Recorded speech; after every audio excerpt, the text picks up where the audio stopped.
Their names are legendary, the SR-71 Blackbird and the U-2, both built to spy on one of the greatest superpowers of the world. But these aircraft were just the tip of the iceberg, only two of a top-secret fleet of superpower planes that defied the imagination. Aircraft that made low-speed passes to retrieve special agents on the ground, soared into the stratosphere at Mach 3 and challenged radar with near invisibility. For the first time, we'll take you right inside these spy planes, giving you a first-hand account of the technology that made them and the men who flew them.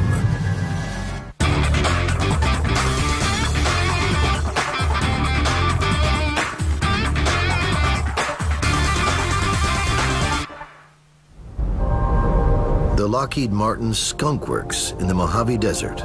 For over 50 years, the Skunk Works is the place where America's super-secret spy planes are built and tested. In 1954, a CIA contingent arrives at the original Skunk Works building in Burbank, California. They are there on a classified mission called Wild Cherry. Where there was so much of the Soviet Union that was sealed off, inaccessible, and photo reconnaissance became an absolutely essential tool to see what was beyond the Iron Curtain. What was needed was technical intelligence collection, and this meant high-altitude, specialized reconnaissance aircraft that could fly over the Soviet Union and the Soviet bloc, photograph targets with impunity because they were above the reach of Soviet air defenses. But the CIA needs much more than that. Operation Wild Cherry is about carrying out death-defying recon missions, including inserting and recovering secret agents behind the Iron Curtain. The Air Force, as a rule of thumb, had modified military aircraft to conduct reconnaissance. So you took a bomber and you just stripped it, changed the bomb bay out, and put cameras in, or that kind of thing. The converted Air Force bombers lacked the facilities the CIA needed. Instead, the agency turned to the U.S. Navy for just the right aircraft, a long-range patrol bomber called the Lockheed Neptune. The CIA picked the Neptune both because it was designed to operate at low altitudes, and the various missions such as agent drops or leaflet drops required flying at very low altitude. Under 100 feet, in fact, in some cases down around 30 feet above the ground. The Neptune was the only aircraft that fitted the particular profile for what they wanted to do with it, which was some pretty odd things, and they needed a good, solid aeroplane who could fly quite slowly. In assessing the Neptune as a reconnaissance vehicle, I think was really outstanding. It was an outstanding aircraft.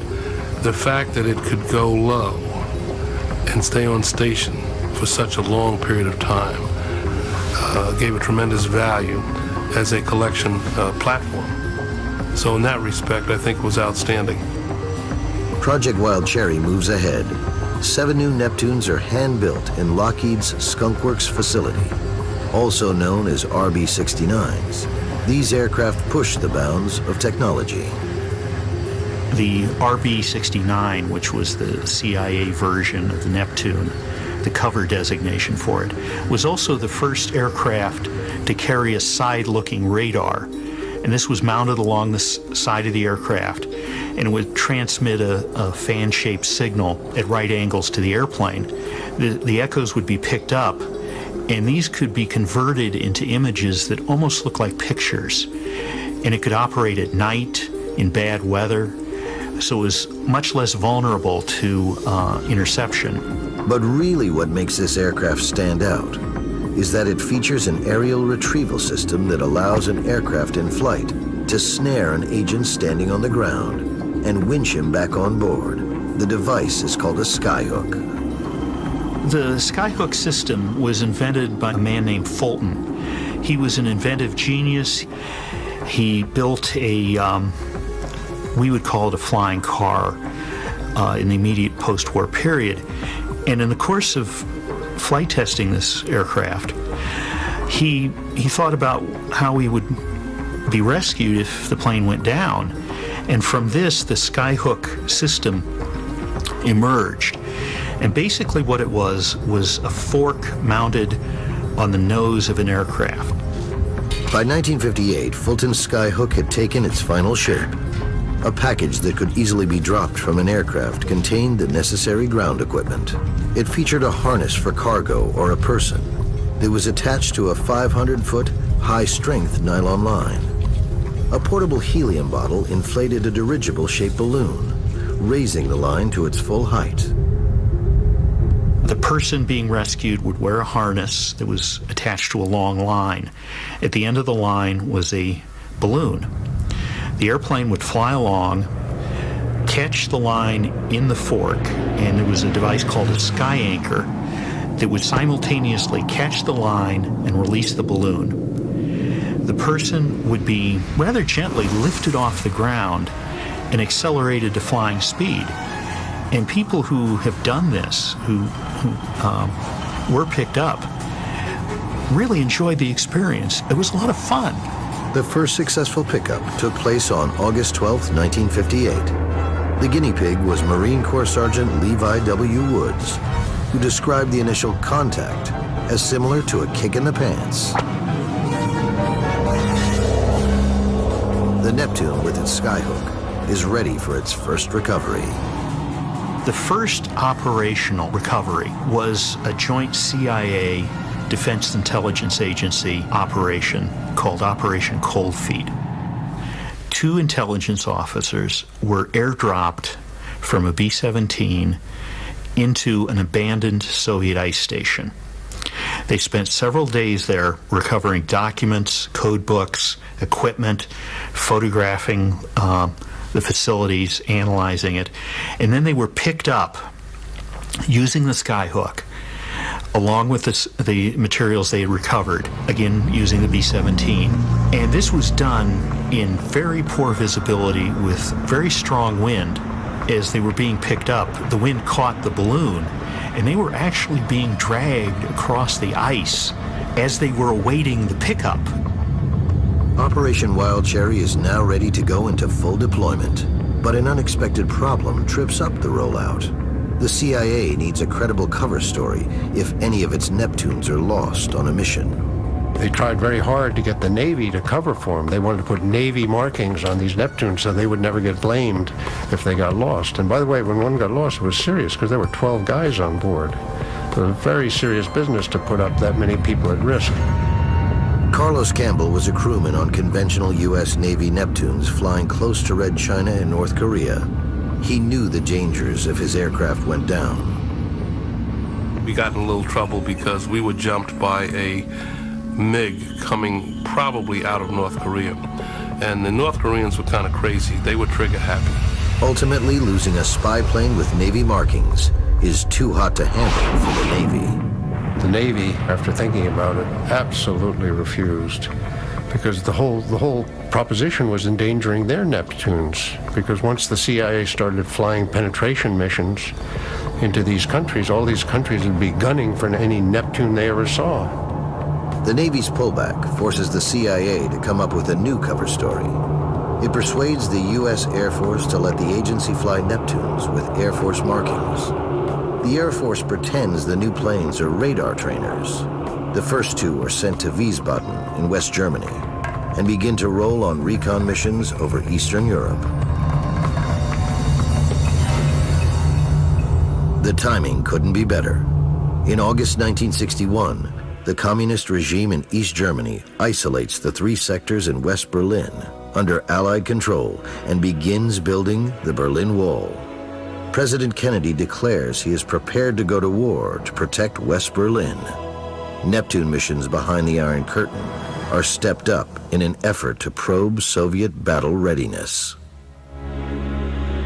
The agent drop missions, they were flown at very low altitude at night, deep into communist territory. In some cases, the round trip would take 12 or 13 hours. They were flown at as low as 30-foot altitudes. They were very dangerous, but they were very rarely intercepted. To this day, the identities of the Neptune crews and agents they serviced is a closely guarded secret. These missions were flown by exiled Eastern European pilots. They were Polish pilots, Czech pilots who'd flown for the RAF. They were stateless persons. They were refugees. The U.S. and the British government could disown them if the planes were shot down. Intelligence gathered by Wild Cherry flights is invaluable in undermining Soviet influence in Eastern Europe. Russia backs down in the confrontation over West Berlin, but Soviet spies infiltrate the Wild Cherry operation. These type of operations simply would not work against a police state such as the Soviet Union, China, and also because there were major leaks in the operations. These were both low-level double agents and people like Kim Philby, who were at the heart of the operations and were able to betray them from the beginning to the Soviets. By 1963, the Wild Cherry missions over Eastern Europe are so badly compromised they are shut down. The 2 Neptunes based in Europe are now sent to join the other 5 CIA Neptunes based in Taiwan. Flown by Taiwanese crews, their mission is to penetrate communist China and maintain a resistance network against Mao Zedong's regime.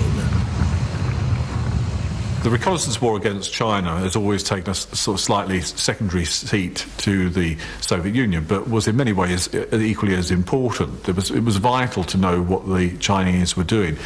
They were behind the developments in nuclear technology that the Soviets were, but they were getting there. So by the mid-50s, they're beginning to do things that are seen as a threat to NATO and the Allies. So it was very important that we knew what was going on. The Neptune flights over China are the most dangerous spy flights of the entire Cold War. The Chinese knew what was going on. They tracked the aircraft. They frequently captured the agents, so they were able to interrogate them. Over 80 penetrations of Chinese airspace are conducted between 1958 and 1964, often dropping agents by parachute and recovering later by skyhook. Flights are conducted as far as Mao's capital at Beijing. So they knew what was going on. They knew who was sponsoring the missions, who was, what the missions were for, and so forth. But they could do very little about it. They couldn't intercept the aircraft, except in very rare occasions. In an attempt to catch the Neptunes, the Chinese devised one of the first airborne early warning systems, using a Russian version of the B-29, the Tupolev Tu-4. One tactic they used against the Neptune successfully was to determine where it was and then drop flares. And the idea was to illuminate the broad landscape so the airplane would be visible and then send MiGs to shoot it down. In the end, 5 CIA Neptunes are shot down or disappear under mysterious circumstances. Were the Wild Cherry missions successful in bringing back secret agents and their photographs from behind the Iron Curtain? Carlos Campbell was a senior analyst at the Defense Intelligence Agency during the 1960s. Well, the only thing I can say indirectly as an analyst at the Defense Intelligence Agency, 65 forward, I had the benefit of photography, not just from satellites, but from other sources. So somebody had to be doing some flying somewhere. In 1952, U.S. intelligence agencies learn about the construction of a secret rocket test facility in a remote part of the Soviet Union called Kapustin Yar. The Air Force does not possess a reconnaissance plane able to reach Kapustin Yar and return safely. The hunt begins to find a new spy plane, a hunt that ultimately ends up in Britain.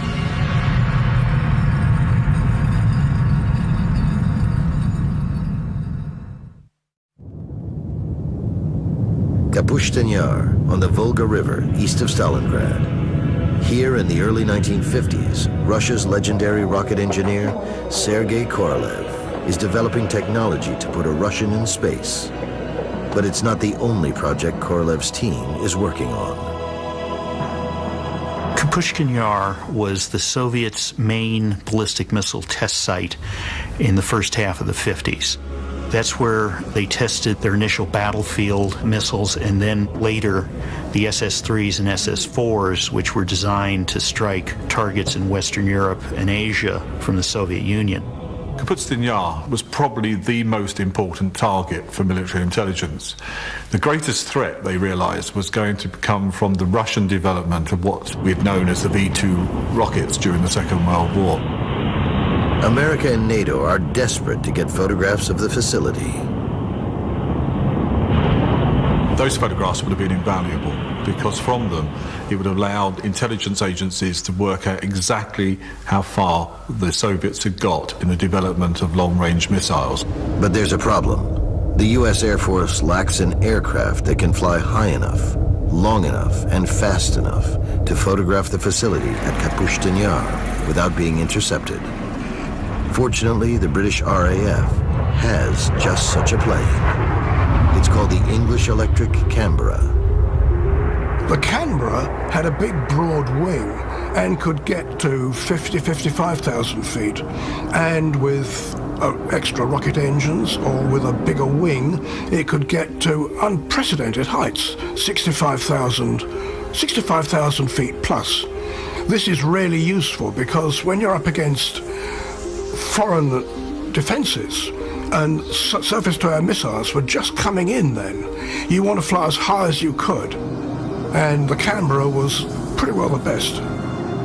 But the Canberra is useless without an effective spy camera.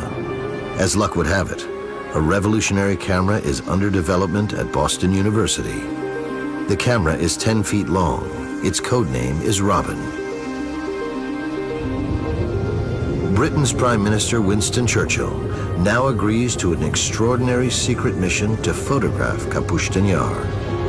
An RAF Canberra flies to Hanscom Air Force Base near Boston, Massachusetts, where it is fitted with the Robin camera. By the summer of 1953, everything is ready for a run at the Soviet rocket testing range. The RAF Canberra takes off from Giebelstadt in West Germany, then thunders into Soviet airspace. It is immediately picked up on Soviet radar, and MiG fighters scramble to intercept it. One of the mystery missions of this era was the Canberra flight to photograph the Soviet missile site at Kapustin Yar. There hasn't been any paperwork discovered. There are people who have seen the pictures, described them. The Canberra streaks past Kapustin Yar, taking hundreds of detailed photographs of the rocket base. The aircraft was damaged in the course of the mission, but survived and recovered in Iran. The United States Air Force is impressed with the British Canberra and orders the Martin Company to build an American version called the RB-57. What the Air Force did was put extended wings on it to further improve its altitude capability. And these were used for both border photographic flights and also for overflights of the Soviet Union. It was modified with much longer wings and larger power plants. And this allowed it to achieve an altitude of about 65,000 feet. 20 of the long-wing RB-57Ds are built. They form a special reconnaissance unit of Strategic Air Command. The head of SAC, General Curtis LeMay, wants to use them to fly over the Soviet Union to scout potential targets, especially Russian bomber bases. LeMay also wants a brand new jet reconnaissance plane to fly higher than any other aircraft. For security reasons, the aircraft will be known as the X-16. The Bell Company came up with a concept for the so-called X-16, a cover designation, an X-series designation to cover a reconnaissance program. This would have been a twin-engine airplane looking sort of like a Super B-57, but with very broad wings.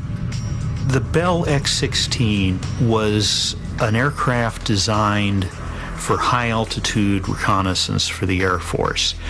It was an exception to the pattern in that this was the first post-war aircraft specifically designed for reconnaissance.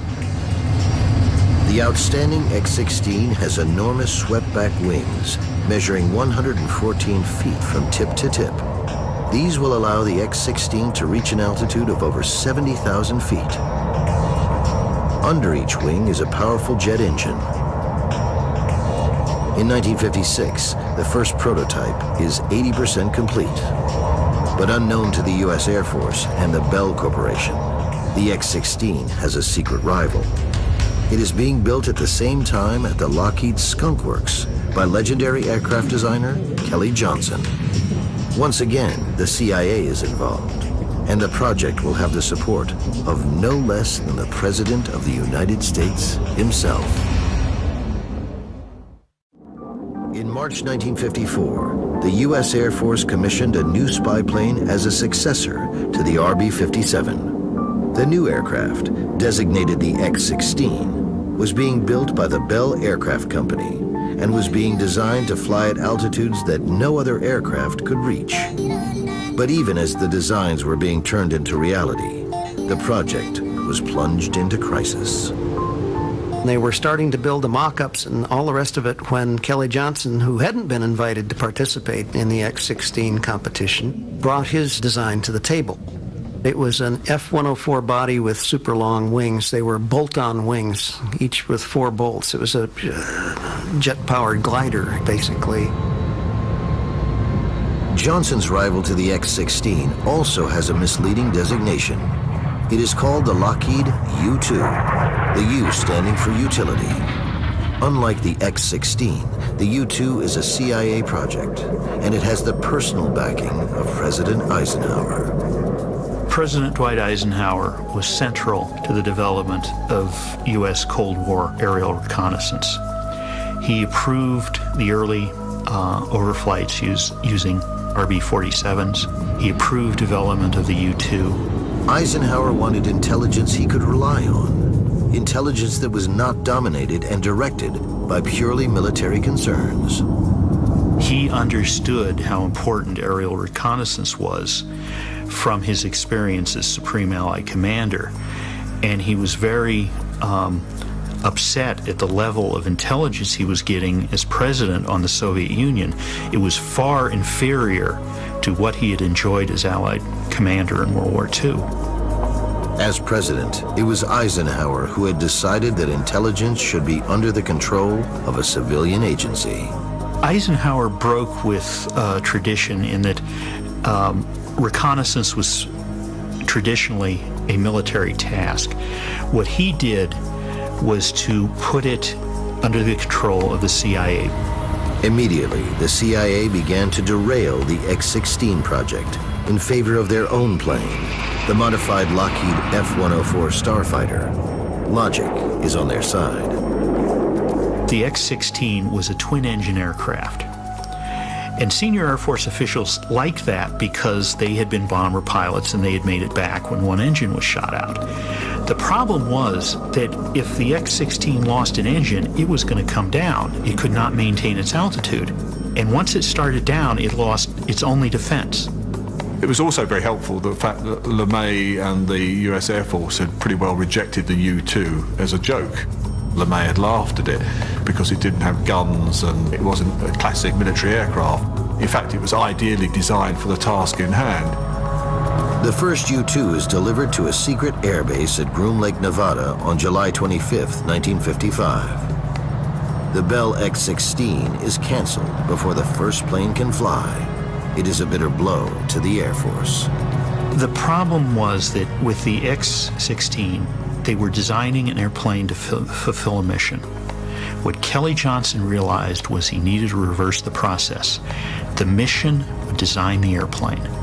The U-2 had everything it needed to do to perform its mission, fly at 70,000 feet plus, and photograph the Soviet Union.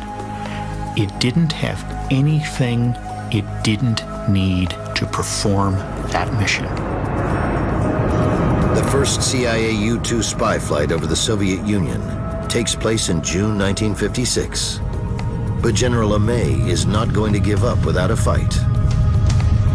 In November 1956, he orders 6 of his RB-57D Canberra reconnaissance planes flying from bases in Japan to make a simultaneous penetration of the Soviet Union. President Eisenhower is furious. In December, he bans all Soviet flyovers by the U.S. Air Force. From now on, only the CIA's U-2s are allowed to fly spy missions over Russia.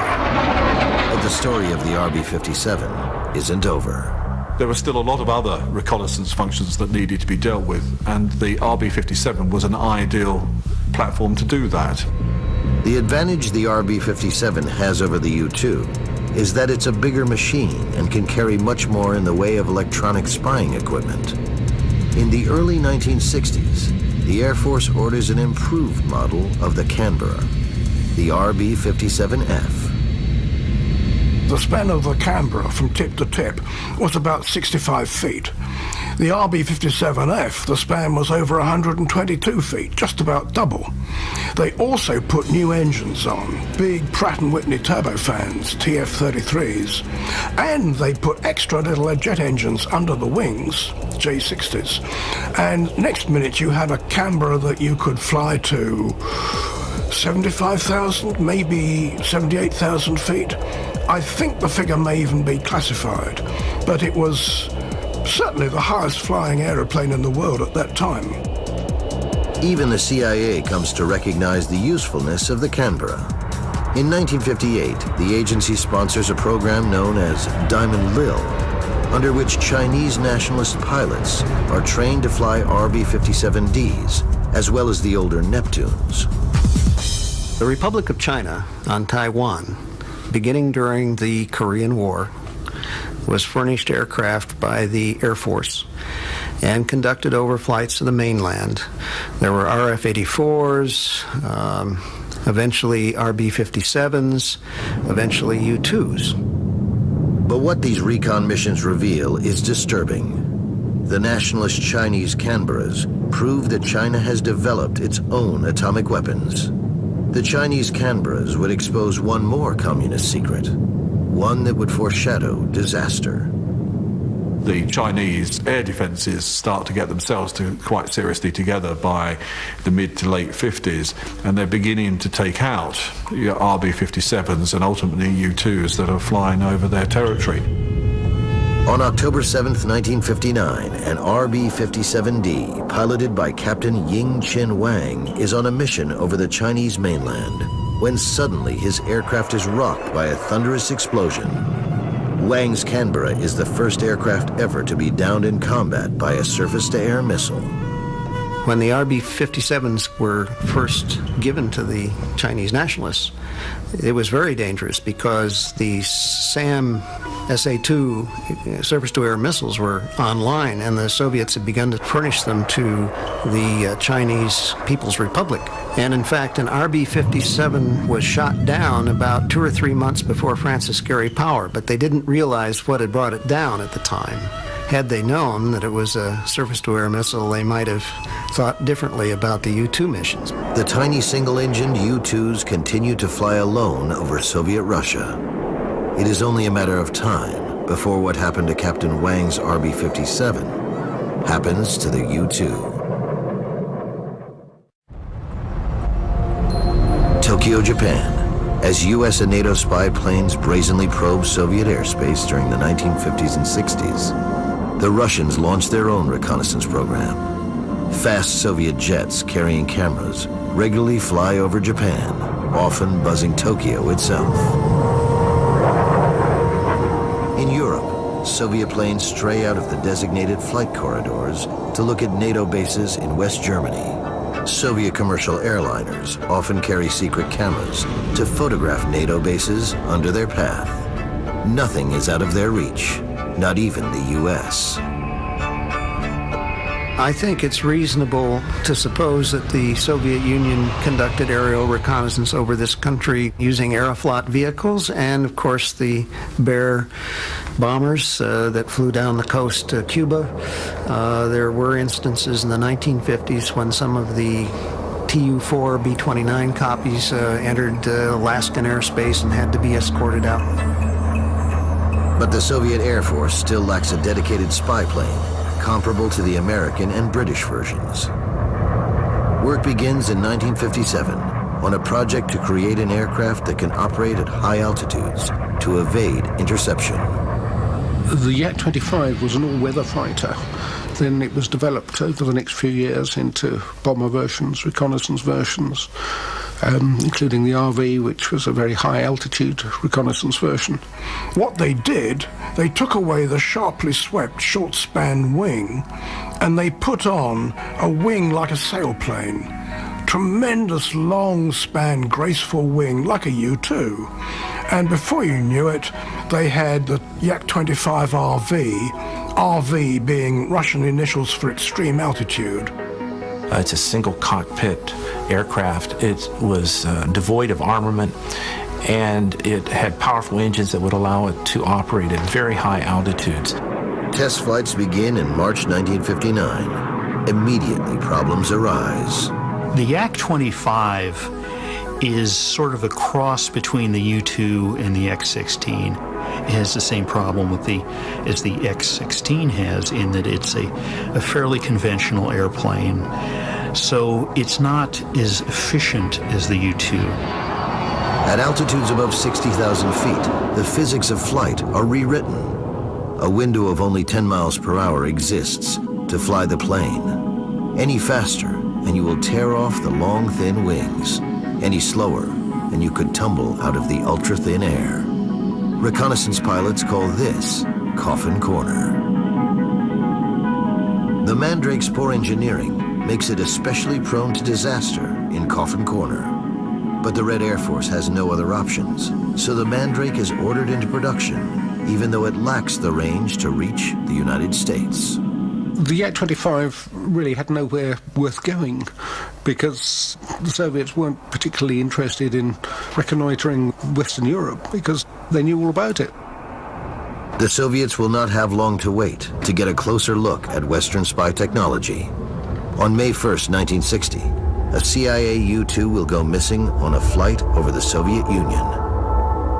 Its pilot is Francis Gary Powers, and it is the 24th U-2 spy flight over the Soviet Union. Powers' U-2 will be hit by a Soviet SA-2 ground-to-air missile while flying at 70,500 feet, just 6 months after an SA-2 downed the Taiwanese RB-57D, flown by Captain Wang. It was a coup as far as international relations were concerned. It also showed the US military the extent to which they had underestimated the performance of Soviet anti-aircraft missiles. Powers is put on public trial and sentenced to 10 years for spying. But there is an unexpected twist to the Powers flight that we can now reveal.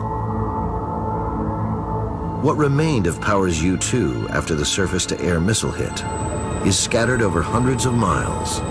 The Soviet High Command orders a massive search for every piece of the downed aircraft in a desperate bid to learn its secrets. Thousands of Soviet troops take part in the hunt. It's quite remarkable how close the Soviets kept up with American technology during the 50s and 60s. And they did this by the simple expedient of trying to steal all the American secrets. Basically, they let the capitalists do all the work and do all the research. When they worked out what the best alloys were or what the best equipment was, the Russians would somehow get the specifications or steal the item, and then they would reverse engineer it. So they were often just slightly behind. The U-2 parts are gathered together and carefully studied. Angry that Russia's own Mandrake is far inferior to the U-2, Russian Premier Nikita Khrushchev orders the Soviet aircraft industry to manufacture a copy of the American spy plane. On April 1st, 1961, Less than a year after the downing of Powers U-2, a detailed metal fuselage mock-up is ready. The mission profile of the Soviet U-2 copy is also expanded. One task will be to hunt and destroy hostile balloons, carrying cameras that the Americans release at high altitudes over the Soviet Union. We tried to use long-range balloons, where balloons were released in Europe and then drifted across the Soviet heartland and then were recovered in the Western Pacific. And sometimes you got useful information, but far more often you got nothing at all.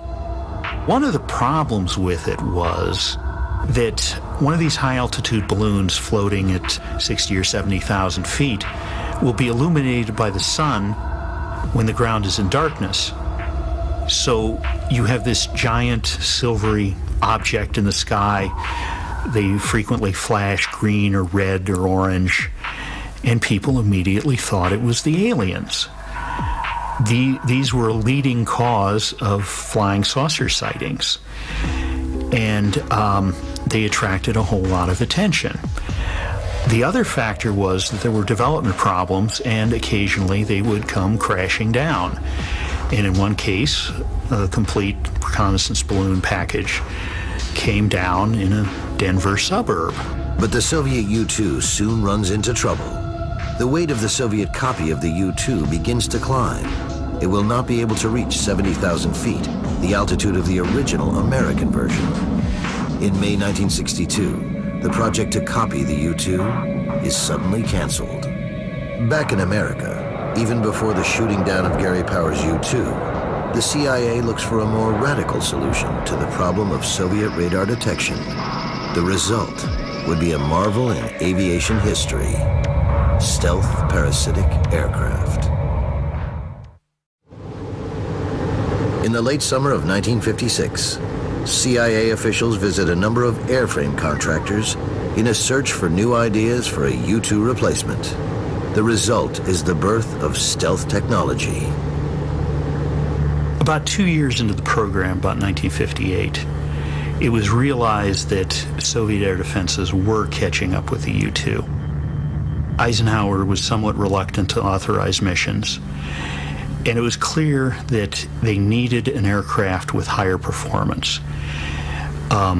The U-2 flew at subsonic speeds. In fact, its top speed was not that different than World War II fighters, a little over 400 knots. If an aircraft could be built that could fly at 90,000 feet, at 3 times the speed of sound, it would essentially be unstoppable. The search for a new aircraft was narrowed to 2 firms: Lockheed Aircraft, designers of the U-2, and the Convair division of General Dynamics, builder of the supersonic B-58 Hustler bomber for the Air Force. By late summer 1959, both Convair and Lockheed have completed design studies for the new spy plane. Convair's entry is known as the Kingfish. Its design uses much of the B-58 Hustler technology, including a crew capsule system, which eliminates the need for the flight crew to wear a pressurized suit. The Kingfish has 2 side-by-side J-58 engines inside the fuselage, which significantly reduces the radar cross-section. Lockheed's new entry is called the Archangel 12, or A-12. It also employs 2 of the powerful J-58 engines. The power plant of both the Convair and the Lockheed design was very unusual. This was a turbo ramjet engine, and the result was very particular. At high speed, it functioned more like a ramjet than a conventional jet engine. Most of the air didn't go through the engine, it went around it and was heated by the afterburner. On August 20th, 1959, Lockheed and Convair submit their proposals to a joint Department of Defense, Air Force, and CIA selection panel. In the vital area of vulnerability to radar detection, the Convair design is judged superior. Its smaller size and internally mounted engines give it a smaller potential radar cross-section than the Lockheed A-12. CIA representatives favor the Convair Kingfish. But the long conflict between the CIA and the U.S. Air Force over reconnaissance planes is about to produce a new twist. Convair had a problem in this competition, and the problem was the B-58. The B-58 was a very complex, very expensive, and very unreliable airplane. The Air Force believes Convair's history of cost overruns and delays on the B-58 Hustler project will repeat itself under this new project. Lockheed, by contrast, produced the U-2 under budget and on time. So the U.S. Air Force representatives persuade the CIA to pick the Lockheed proposal. The Lockheed SR-71 Blackbird is the fastest and highest flying combat plane of all time. During their 24 years of operational service, Blackbirds fly 3,551 reconnaissance missions without a single aircraft being shot down.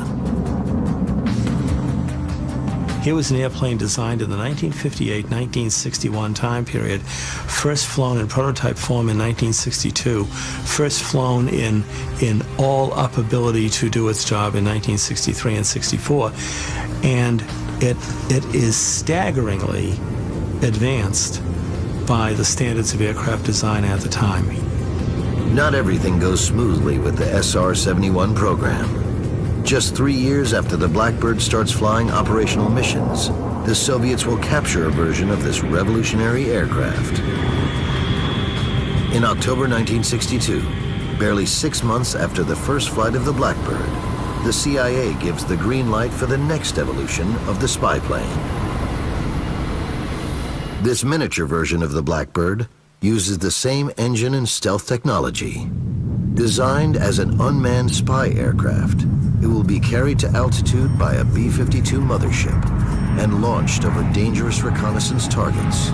It's the first parasitic stealth aircraft in history. It is called the D-21, D standing for daughter. The D-21 was an effort to avoid the problem that both the U-2 and the SR-71 had, in that they were both manned aircraft. If you fly an unmanned aircraft, there's going to be political consequences, but they're going to be a lot smaller than if you have a dead or captured pilot. The D-21 is a stovepipe with a cone in its inlet. Wings run the length of the stovepipe, making the D-21 look like a flying manta ray. Like the A-12, the D-21 is made of titanium and radar-absorbing plastic composites. But the D-21 proves an expensive disaster. 2 are lost in missions over China, and 2 are lost on the return. They'd flown 4 missions over China, and they'd all failed. They got no data back. But the D-21 has an amazing finale, nearly a quarter of a century later. When Ben Rich, head of Lockheed's famous Skunk Works, visits Russia in the 1990s after the fall of communism, he is handed a mysterious package. It contains parts of a crashed U.S. aircraft. The parts turn out to be from the D-21 that disappeared on the very first operational flight over a quarter of a century earlier. The missing D-21 had veered off course and crashed in Russian Siberia. But by an amazing stroke of luck, the Soviets do not connect the smaller D-21 with the Blackbird, and they fail to appreciate the significance of the drone's technology. When the United States stood down its Blackbirds, it was not the end of the U.S. manned reconnaissance flights. Some 50 years after its first flight, the U-2 is still flying secret missions, most recently in both Afghanistan and Iraq. The U-2 has proved to be remarkably resilient reconnaissance platform, and as a subsonic vehicle, its cost per flying hour is very reasonable compared to the SR-71, which was just incredible. Flying reconnaissance missions will always be a dangerous game. You don't do that for the glory, but you know that what you're doing is very valuable. And even in today's environment, we have to maintain vigilance over potential adversaries. The deadly superpower spying game continues as the flight patch motto on today's U-2 crews read, "In God we trust, all others we monitor." Named Fulton. He was an inventive genius. He built a, we would call it a flying car in the immediate post-war period. And in the course of flight testing this aircraft, he thought about how he would be rescued if the plane went down. And from this, the Skyhook system emerged. And basically what it was a fork mounted on the nose of an aircraft. By 1958, Fulton's Skyhook had taken its final shape. A package that could easily be dropped from an aircraft contained the necessary ground equipment. It featured a harness for cargo or a person. It was attached to a 500-foot, high-strength nylon line. A portable helium bottle inflated a dirigible-shaped balloon, raising the line to its full height. The person being rescued would wear a harness that was attached to a long line. At the end of the line was a balloon. The airplane would fly along, catch the line in the fork, and there was a device called a sky anchor that would simultaneously catch the line and release the balloon. The person would be rather gently lifted off the ground and accelerated to flying speed. And people who have done this, who were picked up, really enjoyed the... Their names are legendary. The SR-71 Blackbird and the U-2, both built to spy on one of the greatest superpowers of the world. But these aircraft were just the tip of the iceberg. Only two of a top-secret fleet of superpower planes that defied the imagination. Aircraft that made low-speed passes to retrieve special agents on the ground, soared into the stratosphere at Mach 3 and challenged radar with near invisibility. For the first time, we'll take you right inside these spy planes, giving you a first-hand account of the technology that made them and the men who flew them.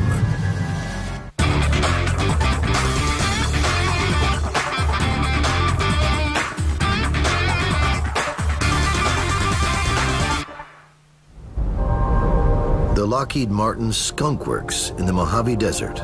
For over 50 years, the Skunk Works is the place where America's super-secret spy planes are built and tested. In 1954, a CIA contingent arrives at the original Skunk Works building in Burbank, California. They are there on a classified mission called Wild Cherry. Where there was so much of the Soviet Union that was sealed off, inaccessible, and photo reconnaissance became an absolutely essential tool to see what was beyond the Iron Curtain. What was needed was technical intelligence collection, and this meant high-altitude, specialized reconnaissance aircraft that could fly over the Soviet Union and the Soviet bloc, photograph targets with impunity because they were above the reach of Soviet air defenses. But the CIA needs much more than that. Operation Wild Cherry is about carrying out death-defying recon missions, including inserting and recovering secret agents behind the Iron Curtain. The Air Force, as a rule of thumb, had modified military aircraft to conduct reconnaissance. So you took a bomber and you just stripped it, changed the bomb bay out, and put cameras in, or that kind of thing. The converted Air Force bombers lacked the facilities the CIA needed. Instead, the agency turned to the U.S. Navy for just the right aircraft, a long-range patrol bomber called the Lockheed Neptune. The CIA picked the Neptune both because it was designed to operate at low altitudes, and the various missions such as agent drops or leaflet drops required flying at very low altitude. Under 100 feet, in fact, in some cases down around 30 feet above the ground. The Neptune was the only aircraft that fitted the particular profile for what they wanted to do with it, which was some pretty odd things, and they needed a good, solid aeroplane that could fly quite slowly. In assessing the Neptune as a reconnaissance vehicle, I think was really outstanding. It was an outstanding aircraft. The fact that it could go low and stay on station for such a long period of time gave it tremendous value as a collection platform. So in that respect, I think it was outstanding. Project Wild Cherry moves ahead. 7 new Neptunes are hand-built in Lockheed's Skunk Works facility, also known as RB-69s. These aircraft push the bounds of technology. The RB-69, which was the CIA version of the Neptune, the cover designation for it, was also the first aircraft to carry a side-looking radar. And this was mounted along the side of the aircraft, and it would transmit a fan-shaped signal at right angles to the airplane. The echoes would be picked up, and these could be converted into images that almost look like pictures. And it could operate at night, in bad weather, so it was much less vulnerable to interception. But really what makes this aircraft stand out is that it features an aerial retrieval system that allows an aircraft in flight to snare an agent standing on the ground and winch him back on board. The device is called a skyhook. The skyhook system was invented by a man experienced. It was a lot of fun. The first successful pickup took place on August 12, 1958. The guinea pig was Marine Corps Sergeant Levi W. Woods, who described the initial contact as similar to a kick in the pants. The Neptune, with its skyhook, is ready for its first recovery. The first operational recovery was a joint CIA Defense Intelligence Agency operation called Operation Cold Feet. 2 intelligence officers were airdropped from a B-17 into an abandoned Soviet ice station. They spent several days there recovering documents, code books, equipment, photographing the facilities, analyzing it, and then they were picked up using the skyhook along with the materials they had recovered, again using the B-17. And this was done in very poor visibility with very strong wind. As they were being picked up, the wind caught the balloon, and they were actually being dragged across the ice as they were awaiting the pickup. Operation Wild Cherry is now ready to go into full deployment, but an unexpected problem trips up the rollout. The CIA needs a credible cover story if any of its Neptunes are lost on a mission. They tried very hard to get